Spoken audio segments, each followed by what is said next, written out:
Right, okay Ashutosh कर दीजिए आप। आशुतोष, आसिम वकार एक जवाब दे दीजिए, उसके बाद जा रहा हूं बृजमोहन श्रीवास्तव के पास, बोल दीजिए। जी जी जी, देखिए आशुतोष भाई, जब से एमआईएम बनी तब से लेकर आज तक इस बात की गारंटी है कि एमआईएम ने कभी ना बीजेपी को सपोर्ट किया, ना बीजेपी से सपोर्ट लिया, ना हम भविष्य में कभी करेंगे। बाकी सबकी गारंटी है, आपकी भी गारंटी है कि आप बीजेपी में कल को अगर जरा बड़ा ऑफर आ जाएगा तो आप भी चले जाएंगे। माने गुप्ता जी को ऑफर आ जाएगा, ये भी चले जाएंगे। सापरा साहब को ऑफर आ जाएगा, ये भी चले जाएंगे।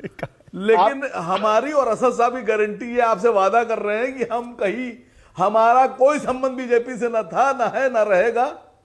एआईएमआईएम से कौन सा ऑफर आया था? इस बात की गारंटी आसिम वकार, एआईएमआईएम से कौन सा ऑफर आया था जब समाजवादी पार्टी में थे, जो चले गए उधर?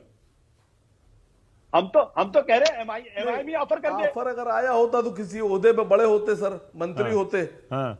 नहीं, अगर ऑफर आया होता तो किसी बहुत बड़े ओहदे पर होते, मंत्री होते, राज्यसभा होते, एमएलसी होते। हाँ।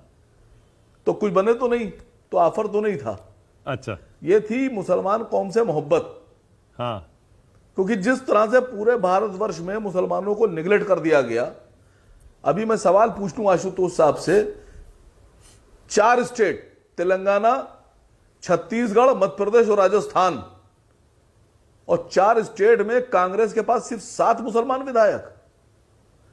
230 वाले मध्य प्रदेश में आपके पास सिर्फ 2 विधायक, आपने 2 ही टिकट दिए। छत्तीसगढ़ में कोई टिकट नहीं। अरे आशुतोष से क्यों पूछ रहे हैं ये सवाल? सापरा जी से पूछिए ना, 5 विधायक। आशुतोष थोड़े प्रवक्ता हैं कांग्रेस पार्टी के, सापरा जी जवाब देंगे। भी कर रहे इसलिए पूछ रहा हूं सर, मैं पूछ रहा हूं आपसे।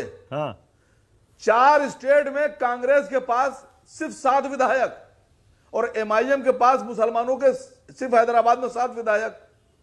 और आप मुसलमानों की राजनीति कर रहे हैं, मुसलमानों के आप। अच्छा आशुतोष जवाब देना चाह रहे हैं। हाँ आशुतोष बोलिए, बोलिए। तेलंगाना में 2 एमआईएम मुसलमानों की पॉलिटिक्स करती है। जवाब दूंगा, बढ़ाएंगे कि घटाएंगे? हाँ सापरा जी, आ रहा हूं, अभी आ रहा हूं। आशुतोष बोलिए। एमआईएम मुसलमानों की पॉलिटिक्स करती है, लेकिन कौन से मुसलमानों की पॉलिटिक्स करती है? सिर्फ हैदराबाद के मुसलमानों की पॉलिटिक्स की बात करती है, सिर्फ 7 सीटों के मुसलमानों की बात करती है। अगर आप मुसलमानों की राजनीति करना चाहते हैं तो इस देश के अंदर, अरे भाई मेरे बात तो सुन लीजिए, फायदा पहुंचा रही है।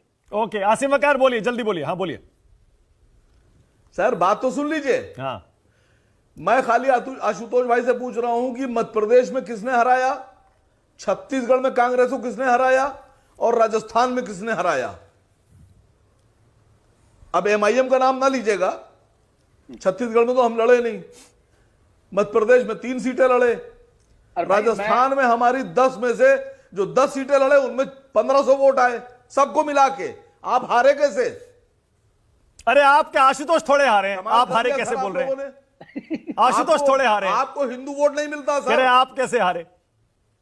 आज आसिम वकार के सीने में वाकई एक दर्द होगा, वो दिखा नहीं रहे हैं, मुस्कुरा रहे हैं। वो रेवंत रेड्डी को भी लपेट रहे हैं, बीजेपी को भी लपेट रहे हैं, आपको भी लपेट रहे हैं। लेकिन आज उनसे वाकई अगर कहा जाए कि अपने दिल के अंदर झांक के बताइए क्या चल रहा है। एक सरकार थी उनकी मिलीजुली तेलंगाना में, वो भी आज चली गई। अब पता नहीं आने वाले लोकसभा चुनाव में उनका क्या होगा। एक लोकसभा सीट के अलावा कुछ और मिलेगा या नहीं मिलेगा हैदराबाद के अलावा। सर ये भी परेशान जरूर होंगे आज, इसीलिए आज आशुतोष जी के बीच में ही है क्या? सापरा जी एक सेकंड बस आ रहा हूं, एक सेकंड जरा। बृजमोहन जी बिल्कुल नहीं बोले, बृजमोहन जी को एक मौका दे रहा हूं, उसके बाद सापरा जी और आरपी सिंह की डिबेट होगी। ये तो कमाल हो रहा है सर।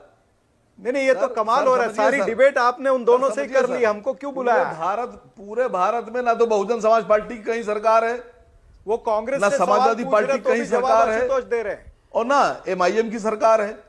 तो सब एक ही जगह खड़े हैं सर। ओके अब रुक जाइए।